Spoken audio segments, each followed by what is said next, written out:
कर्जत पंचायत समितीच्या निवडणुकांसाठी आरक्षण जाहीर होताच उमेदवारांमध्ये चुरस पाहायला मिळत आहे। तसेच महिला आरक्षणामुळे अनेक सर्व मोठमोठे इच्छुक उमेदवारांची स्वप्न संपुष्टात आलेली आहेत। दरम्यान माणगावतर्फे वरेडी पंचायत समिती वॉर्डमध्ये 2 उमेदवार प्रामुख्याने चर्चेत असलेले पाहायला मिळत असल्याचे दिसून येत आहेत।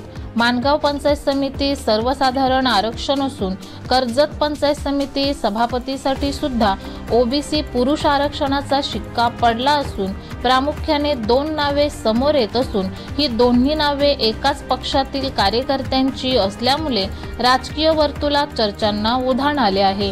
यामध्ये माजी सभापती अमर मिसाल तसेच कोल्हारे ग्रामपंचायतीचे सरपंच महेश विर्ले यांची नावे त्यांच्या कार्यकर्त्यांच्या माध्यमातून मतदारांच्या समोर येत आहेत।